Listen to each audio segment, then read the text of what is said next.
शनि देवा को प्रणाम, शनि राजा को प्रणाम। जय शनिदेव।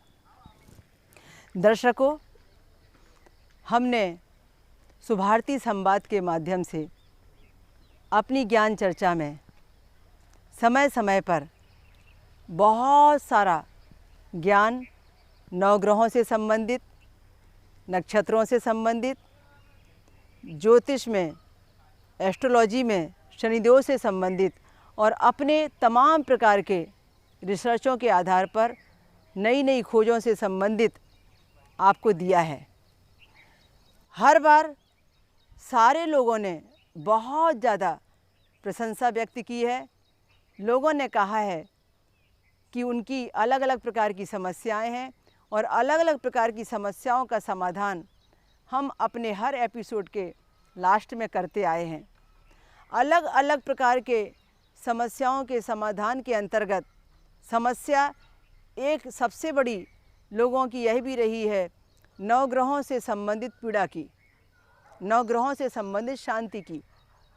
पिछले दिनों हमने कई एपिसोड देखे, अलग अलग ग्रह पर, उनकी शक्तियों पर, उनके दुर्लभ उपायों पर वो एपिसोड बने। प्रत्येक वनस्पति को हमने देखा, प्रत्येक उपचार को समझा, लोगों के पत्रों को समझा और उनकी समस्याओं का समाधान किया। बहुत सारे लोगों ने जानना चाहा है, क्या हमें नवग्रह शांति कराना चाहिए? ये नवग्रह शांति क्या होती है? नवग्रहों से संबंधित पीड़ा क्या होती है? हम कैसे जानेंगे कि कौन से ग्रह की पीड़ा हमें है? यदि हमें किसी ग्रह की पीड़ा है और हम हिंदू धर्म से संबंधित व्यक्ति नहीं हैं और हम किसी प्रकार का वैदिक उपचार नहीं करना चाहते, तब हम क्या नवग्रहों को प्रसन्न कर सकते हैं? और यदि हम नहीं करेंगे तो नुकसान क्या होगा, और यदि हम करेंगे तो फायदे क्या होंगे? नवग्रहों का विज्ञान क्या है? नवग्रहों से संबंधित उपचार क्या हैं? नवग्रहों से संबंधित उपचारों को हम दैनिक व्यवहार में कैसे कर सकते हैं? क्या हमारे रिश्ते और हमारी रिश्तेदारी, क्या रिश्तों को निभाना क्या नवग्रहों पर निर्भर है? बहुत सारे लोगों ने अलग अलग प्रकार के प्रश्न किए हैं और बहुत सारे लोगों की समस्याएं नवग्रहों से संबंधित रही हैं। इसलिए आज हमने एक समग्र एपिसोड बनाया है, जिसमें सूर्य देवता से संबंधित भी, चंद्रमा देवता से संबंधित भी, मंगल, बुध और गुरु, शुक्र, शनि, राहु, केतु से संबंधित भी उपायों की चर्चा होगी और व्यवहारिक उपायों की चर्चा होगी, जिसमें 1 रुपये का खर्चा आपको नहीं करना है, पर आप अपने इन नवग्रहों की शक्ति को बढ़ा सकते हैं। इनके उपायों के माध्यम से व्यवहारिक जीवन में परिवर्तन लाकर आप बहुत सारे उपचार ना करते हुए भी, आप सिर्फ अपना व्यवहार बदलकर, आप सिर्फ अपने आचरण में परिवर्तन लाकर, आप सिर्फ आज की बातें सीखकर उन नवग्रहों को प्रसन्न करके आप मनचाही इच्छा पूरी कर सकते हैं। तो उसके लिए आपको ये समझना पड़ेगा कि हमें कौन ग्रह क्या दे रहा है, या किस ग्रह से हमें क्या तकलीफ़ हो सकती है, या किस ग्रह की तकलीफ़ के निदान के लिए किस ग्रह से संबंधित रिश्ता जुड़ा हुआ है और उस रिश्ते से हम पीड़ा निवारण कैसे खोजते हैं। तो मैं बहुत सरल से सरल तरीके से आज आपको ये ज्ञान देने जा रही हूँ। मैंने लाखों लाखों लाखों लोगों को पिछले 30 वर्ष में अलग अलग प्रकार से संस्कारों में और व्यवहारों में राहु केतु से संबंधित ही नहीं, पूरे नवग्रहों से संबंधित शांति उपचार दिए। उनकी जन्म पत्रिकाओं के आधार पर, हस्तरेखाओं के आधार पर, उनकी समस्याओं के आधार पर वो उपाय मैंने खोजे और उसका लाभ आज लाखों लोग उठा रहे हैं। और मेरे रिसर्च में मुझे आनंद आ रहा है कि आपकी दुआएं मुझ तक पहुंच रही हैं। तो मैं आज शनि आश्रम औरंगाबाद महाराष्ट्र की ओर से आप सबका स्वागत करती हूं और शनि आश्रम औरंगाबाद महाराष्ट्र की इस नवग्रह वाटिका में खड़े होकर, इस नक्षत्र वाटिका में खड़े होकर आज नवग्रह शांति की चर्चा करने जा रही हूँ। सूर्य देवता जो पितामही की भूमिका में हैं, पिता की भूमिका में हैं, जो शनिदेव के ही पिता नहीं, इस जो पूरा ब्रह्मांड है, जो पूरा विश्व है, उसके पालनहार हैं। सूर्य देवता जिन्हें आत्मा कारक ग्रह कहा गया है। सूर्य देवता हमारे नेत्रों के स्वामी हैं। हमारी दांतों की तकलीफ़ यदि होती है तो हम सूर्य देवता के लिए सोचते हैं और उपाय भी करते हैं। यदि हमारी हड्डियां दर्द करती हैं, हमें कोई अस्थि प्रॉब्लम है, तो अस्थियों के स्वामी या अस्थियों के ऊपर जो वर्चस्व है वो सूर्य देवता का रहा है। कोई हमें ब्लड प्रेशर की बीमारी होती है तो वो सूर्य से प्रभावित होती है। यदि मुझे कोई हृदय रोग है या मैंने देखा कि किसी को कोई हृदय रोग है, तो इसका मतलब यह है कि सूर्य से प्रभावित पीड़ा है और उसके लिए हमें सूर्य के उपचार करने होंगे। यह उपचार तो मेडिसिन उपचार नहीं कहती मैं आपसे कहती हूँ कि यदि सूर्य हमें यश कीर्ति पद प्रतिष्ठा देते हैं और हमें यश कीर्ति पद प्रतिष्ठा नहीं मिल पा रही है, उसके अलावा इतनी सारी बीमारियाँ जो सूर्य से रिलेटेड हैं हमें सता रही हैं, तो हमें क्या करना चाहिए? हमें ऐसा क्या करना चाहिए कि जिससे हम सिर्फ अपने व्यवहार बदलकर हम अपनी तकलीफ़ों पर अपना निजात पाने का प्रयास करें। तो मैं आपको बताती हूँ 2 उपाय। एक उपाय शारीरिक पीड़ा से संबंधित और एक उपाय आपकी यश कीर्ति पद प्रतिष्ठा जो सूर्यदेव से मिलती है और नहीं मिल पा रही है, उसमें यशस्वी होने से संबंधित। मैंने जैसे आपको अभी बताया, जो पिता का रिश्ता है वो सूर्य से संबंधित है। पिता आत्मा कारक, आत्मा से आत्मा जुड़ी होती है पिता और पुत्र की या पिता और पुत्री की। तो आत्मा कारक जो रिश्ता है वो संतान का पिता से होता है। इसलिए हमारी जन्म पत्रिका का जो 10वां स्थान है, जो कर्म का स्थान है, वो पिता को दिया गया है, यानी सूर्य देवता को दिया गया है। सूर्य देवता उसके कारक हैं। हम जब उपाय करने की बात करते हैं और सूर्य देवता का हम देखते हैं कि मेरे सूर्य को ग्रहण लगा है, मान लीजिए किसी की जन्म पत्रिका में सूर्य के साथ राहु है, पितृदोष है, सूर्य के साथ केतु है, पितृदोष है, सूर्य के साथ राहु या केतु होने से ग्रहण लगा हुआ है। इसका मतलब यह है कि वो सूर्य का जो ग्रहण है या सूर्य देवता नीच के हुए हैं, मेष राशि में वो जब उच्च के हो जाते हैं तो तुला राशि में आके वो नीच के बन जाते हैं। तो सूर्य देवता यदि तुला राशि में विराजमान होकर नीच के हुए हैं तो ऐसी स्थिति में सूर्य बल मेरा घटा है, कमज़ोर हुआ है। सूर्य जो शक्तिपूर्ण रूप से मुझे दे सकते थे यश कीर्ति पद प्रतिष्ठा, वो नहीं मुझे मिल पा रही है और तमाम प्रकार की बीमारियां होने का कारण भी वही रहा है। यदि सूर्य मेरे षष्ठमेश है, अष्टमेश है, द्वादशेश है और यदि मेरी दशा भी सूर्य की चल रही है तो निश्चित रूप से और ज़्यादा यह जीवन प्रभावित होगा, परेशानियां बढ़ेंगी। तब हमें क्या करना चाहिए? तो सबसे पहला उपाय, हमें हमारे पिता का सम्मान करना चाहिए। हमें हमारे पिता की इच्छाओं पर काम करना चाहिए। उनकी जो अधूरी इच्छा है उनको पूरा करना चाहिए, उनको खुशियां देना चाहिए, उनको उपहार देना चाहिए, उनका आशीर्वाद लेते रहना चाहिए, उनकी परवरिश करना चाहिए, उनके अधूरे कामों को पूरा करना चाहिए। जैसे जैसे हम अपने पिता के संबंध में अधिक सोचने लगते हैं और पिता को खुशियां देने के बारे में और पिता के सपने साकार करने के बारे में, उनके अधूरे कामों को पूरा करने की कामना करने लगते हैं, वैसे वैसे यश कीर्ति पद प्रतिष्ठा बढ़ने लगती है। देखिए दर्शकों, करके देखिए। संबंध पिता का साथ में रहने का हो या दूर हो जाने का हो, इससे कोई फर्क नहीं पड़ता। आपकी भावना क्या कहती है? क्या आप दिल से उनके लिए कृतज्ञ हैं? क्या दिल से उनके आभारी हैं और आप मानने को तैयार हैं कि इस सृष्टि में लाने का पहला उत्तरदायित्व उनका था और आज जीवन की आखिरी सांस तक ये ऋण आप अदा नहीं कर सकते? इसलिए आपको चाहिए कि आप अपने पिता को आपके जन्मदिन पर और मकर संक्रांति के दिन जब सूर्य और शनि का मिलन होता है, जब सूर्य देवता का सबसे बड़ा दिवस होता है, उस दिन आप उनके लिए अंशदान करें, खर्चा करें, समय निकालें। आज व्यक्ति के पास में पैसा तो है देने के लिए, पर पिता के पास बैठकर पैर दबाने का या पिता की आज्ञा का पालन करने का या उनसे कुछ भी आनंदपूर्ण चर्चा करने का समय नहीं है। और यही बात हर पिता को हर्ट करती है। आपको यदि सम्मानित होना है, सम्मानित जीवन जीना है, आपके बनाए हुए कार्यों में, बनाए हुए लक्ष्यों में आपको विजय पाना है, आपकी खुशियाँ आपको यदि तलाश करनी है, तो आपको ये उपचार करना है कि आप कहाँ से बहाना खोजकर आपके पिता को प्रसन्नता देते हैं। आपके ये सारे दोष खत्म हो जाएंगे, सूरबल बढ़ जाएगा और यकीन मानिए आपको ज़िंदगी में बहुत यशस्वी होने का लाभ मिलेगा। अब रही बात स्वास्थ्य को लेकर, जो भी मैंने रोग से संबंधित बातें कही और कहा कि इसका रिलेशन सूर्य से है, तो आपको चाहिए कि आप सूर्य की धूप का सेवन प्रतिदिन करें।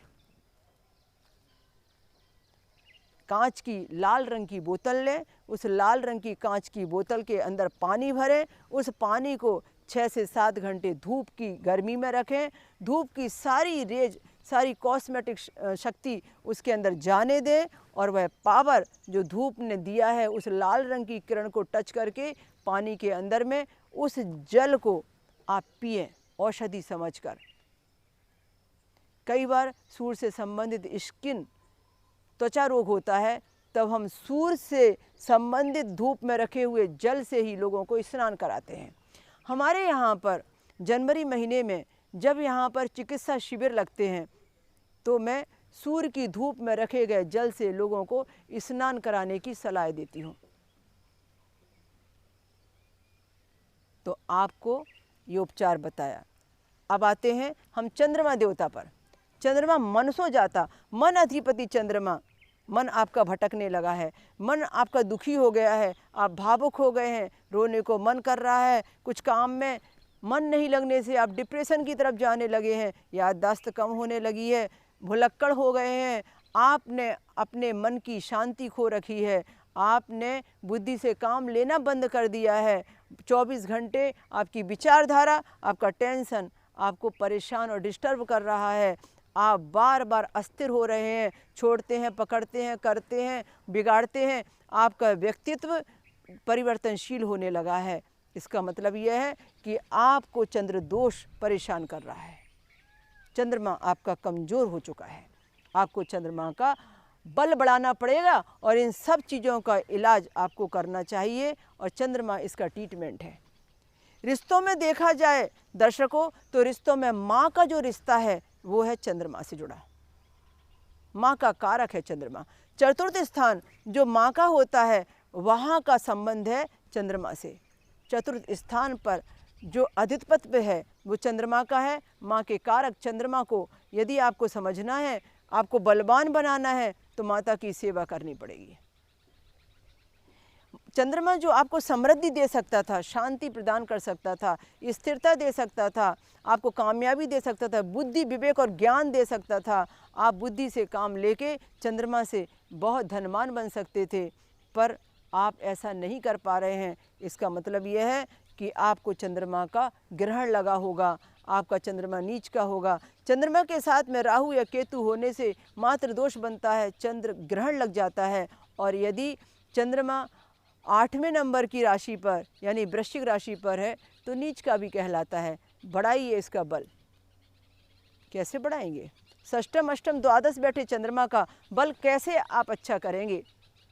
इन गलत जगहों पर जब चंद्रमा है तो डिसीजन भी आपके गलत हो जाते हैं। आप बार बार ऊपर उठकर फिर गिरने की बात करते हैं। आप बार बार लोगों का सम्मान करके खुद भी सम्मान पाकर लोगों से भी आप अपमान सहते हैं और दूसरों का अपमान भी आपके माध्यम से आप कर बैठते हैं। क्यों? षष्टम, अष्टम, द्वादश चंद्रमा।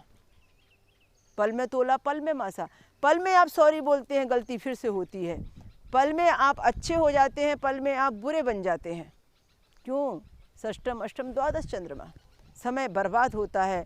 आप अपने ही धन का नाश करने लगते हैं, अपने ही बुद्धि और विवेक के गलत डिसीजन लेने लगते हैं। ये सब यदि बचाना है और चंद्रमा को बहुत अच्छा करके आपको बहुत अच्छा रिजल्ट पाना है, तो दर्शकों आप माँ का सम्मान कीजिए, माँ की खुशियों में शरीक हो जाइए। माँ को क्या चाहिए आप सोचिए, माँ आपसे क्यों नाराज़ है ये सोचिए, माँ की नाराज़गी को दूर करने के लिए आप क्या क्या नहीं कर सकते ये सोचिए, माँ के कष्ट निवारण में आप कैसे सहायक हो सकते हैं, माँ के सपनों को साकार करने में कैसे सहायक हो सकते हैं। वो दूर रहकर भी आपको अपना नज़दीक समझें। आप अपनी माँ को क्या गिफ्ट दे सकते हैं, कैसे खुशी दे सकते हैं। यदि आपने इतना विचार किया तो माँ का सम्मान करने से आपका चंद्रबल निश्चित रूप से बहुत बढ़ेगा। चंद्र देवता से संबंधित अस्थमा की बीमारी भी होती है, मिर्गी की शिकायत भी होती है, और तो मैंने आपको मानसिक पीड़ा बताई। इस समय हमें इलाज करना है और वो करना है पूर्णमासी के दिन। हर पूर्णमासी के दिन एक बड़े खुले कटोरे में आप दूध रखिए, उसमें काजू किशमिश डालिए, उसको मीठा कीजिए और एक बहुत बड़े छेद वाली चलनी से उसे ढकिए कि जिससे आप कहीं और दूसरे कचरे से उसे बचाएं, और रात भर चांदनी में रखी रहने दीजिए। सुबह पूनम के दूसरे दिन जब वो चांदनी वाली खीर या दूध आप सेवन करते हैं, लेते हैं, उसका इस्तेमाल आप दिन भर करते हैं, तो चंद्रमा का जो बहुत ज़्यादा शक्तिपात है वो उसके नाम से आपकी बॉडी के अंदर प्रवेश करता है और अद्भुत शांति पाते हैं और आपके चंद्र रोग का ट्रीटमेंट हो जाता है। अस्थमा के पेशेंट यदि हैं, मिर्गी के पेशेंट यदि हैं, इसे तत्काल करें। मालूम है दर्शकों, हमारे पूर्वजों ने एक रिवाज बना दिया था। सारे रिवाज सभी गलत नहीं हैं, बहुत सारे रिवाज वैज्ञानिक भी हैं। वो शरद पूर्णिमा की रात में जब बहुत ज़्यादा प्रभावशाली चंद्रमा होता है, वो खीर बनाया करते थे, चांदनी रात में रखा करते थे और चांदनी रात की उस खीर को पूरे परिवार के साथ मिल बैठ के खाया करते थे। तो बहुत बड़ा ये ट्रीटमेंट है। चंद्रमा के रोगों से संबंधित ट्रीटमेंट बताया और चंद्रमा की शांति के लिए रिश्तों का इलाज बताया। आइए आते हैं मंगल देवता पर। मंगल मेरे भाई के रिश्ते का द्योतक है, मंगल मेरा पराक्रम है, मंगल मेरी आत्मविश्वास की शक्ति है, मंगल मेरा आत्मसम्मान है, मंगल मेरी प्रॉपर्टी है, मंगल मेरा रक्त का प्रवाह है। मंगल है तो मेरा रक्त अच्छा है, मेरे बाजुओं की ताकत है, मेरे कंधों में ऊर्जा है। तो यदि इसमें किसी प्रकार की कोई तकलीफ हो रही है, आपको पराक्रम का रिजल्ट नहीं मिल रहा है, भाई से दुश्मनी हो गई है, आपकी प्रॉपर्टी खतरे में आ गई है, तो आपको करने होंगे मंगल शांति के उपाय। यदि बार बार चोट लग रही है और ऑपरेशन की तरफ जाना पड़ रहा है, तो करने होंगे मंगल के उपाय। भाई को सम्मान देने से, भाई की इज्जत करने से, भाई को माफ़ कर देने से, भाई के ऊपर खर्चा कर देने से, उसकी परवरिश करने से मंगल देवता का कष्ट दूर होगा और मंगल देवता बलवान बनेंगे। मंगल से संबंधित जितनी भी परेशानियां हैं आपकी दूर हो जाएंगी और विजयी भवा का आशीर्वाद मंगल देवता देंगे। इसी तरीके से यदि हम इलाज की बात करें, मंगल से संबंधित जो मैंने आपको कष्ट बताए, परेशानियां बताएं, उससे संबंधित यदि हम इलाज की बात करें तो एक बहुत सरल और एक छोटा सा उपाय है और इलाज है। केसरिया रंग आप सब जानते हैं, वो मंगल का कलर होता है। सिंदूर भी आप सब जानते हैं, वो भी मंगल का होता है। आपको परमानेंट सिंदूर का टीका लगाना चाहिए। हृदय पर भी सिंदूर का टीका लगाइए, माथे पर भी सिंदूर का टीका लगाइए। केसरिया वस्त्र का ज़्यादा यूज कीजिए, उसकी ऊर्जा में रहने की कोशिश कीजिए। चाहे आप मुख्य कपड़ों के अंदर पहनिए उस वस्त्र को, चाहे आप नाइट ड्रेस बनाइए और चाहे आप मुख्य कलर बनाइए, पर कुल मिलाकर यह है कि उस कलर की ऊर्जा आपकी बॉडी की डिमांड है। खाने पीने में छुआरे का, जिसे हम खारिक भी कहते हैं मराठी भाषा में, पिंड खजूर जिसका शुद्ध नाम है खजूर, इसका इस्तेमाल रोज रोज कीजिए तो आप चाहेंगे, देखेंगे, जो भी आपकी तकलीफ़ को दूर करने की आपकी तमन्ना होगी वो तकलीफ़ आपकी दूर हो जाएगी। हम आते हैं बुध की बात पर। बुध से संबंधित वाणी और व्यापार है। आपके गले से संबंधित तकलीफ़ें हैं, यदि इससे संबंधित कोई तकलीफ़ है और वाणी और व्यापार से रिलेटेड कोई परेशानी चल रही है, व्यापार बिल्कुल ख़त्म हो रहा है, आपकी वाणी बिगड़ रही है, वाणी से संबंधित कोई दोष बन चुका है, फिर को आप तो कीजिए बुध का काम। बुध रिश्तों में बहन है, बेटी है और बुआ है। आपका बुध खराब है, ये प्रमाणित कर रहा है बुआ का बिगड़ा हुआ रिश्ता, बेटी से बिगड़ा हुआ रिश्ता या बहन से बिगड़ा हुआ रिश्ता। फिर कितने उपाय करेंगे, कोई लाभ नहीं मिलेगा। बुध शांति का आधार यह रिश्ता है। यदि आपने बेटी को सम्मान दिया, आपने यदि बुआ की इज्जत की, आपने यदि देखा कि मुझे किसी भी तरीके से बहन से निभाना है, बहन मुझे निभाए या न निभाए क्या फ़र्क पड़ता है। बहन नहीं निभाएगी तो मंगल उसका कमज़ोर होगा, पर बहन से आप नहीं निभाएंगे तो बुध आपका रूठेगा। आप अपने ग्रहों को मत रूठने दीजिए। अपना निर्माण संसार की सबसे बड़ी सेवा है। पहली आप ड्यूटी अपने निर्माण की निभाइए।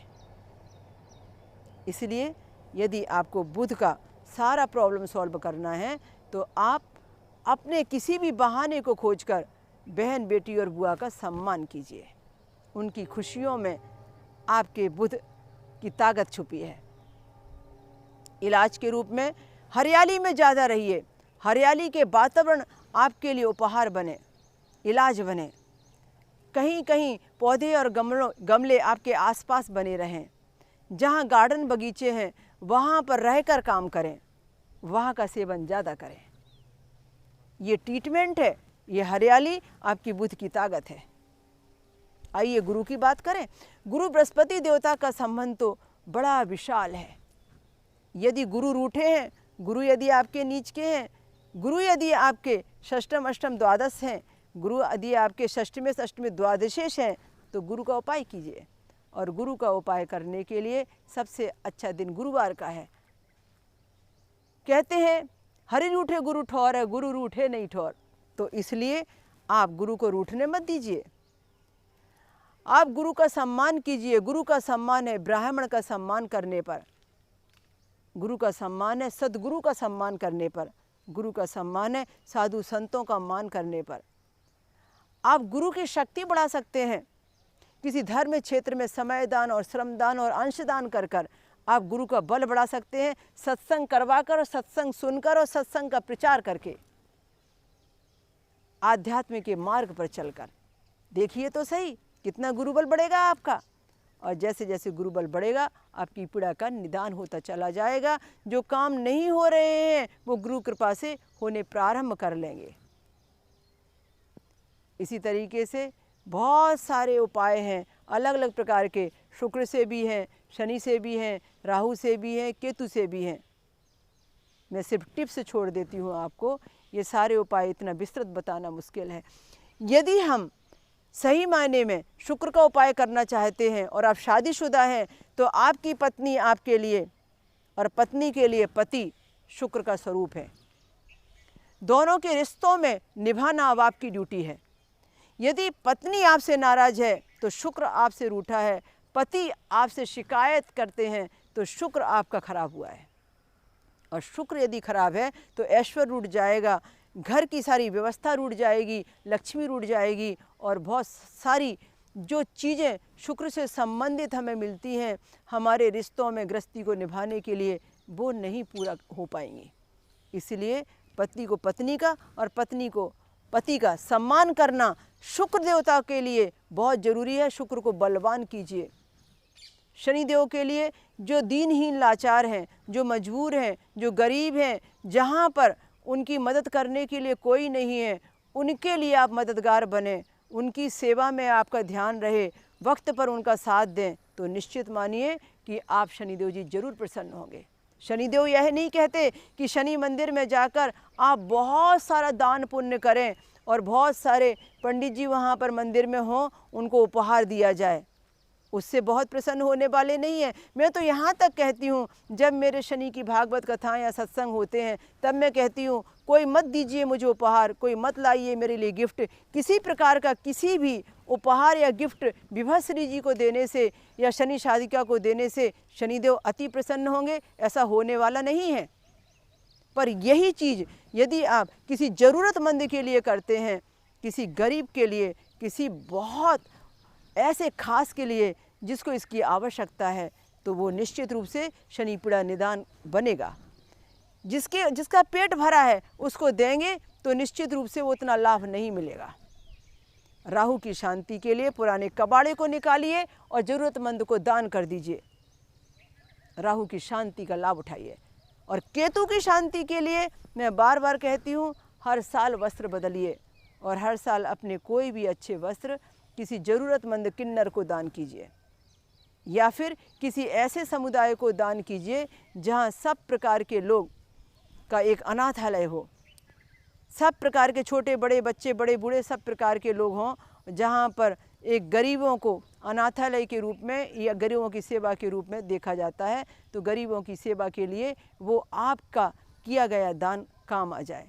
तो भक्तों, दर्शकों, आज हम इस एपिसोड को यहीं समापन करते हैं। हमने नवग्रहों से संबंधित उपचार लिए, उपाय लिए और आपने देखा कि किस तरीके से गरीबों की सेवा में शनिदेव छुपे हैं और किस तरीके से हमने पूरे नवग्रहों की सेवा के रूप में रिश्ते देखे। रिश्तों के द्वारा शनि पीड़ा निवारण का ही नहीं, नवग्रहों की शांति का उपाय आपको बताया।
शनि देवा को प्रणाम, शनि राजा को प्रणाम।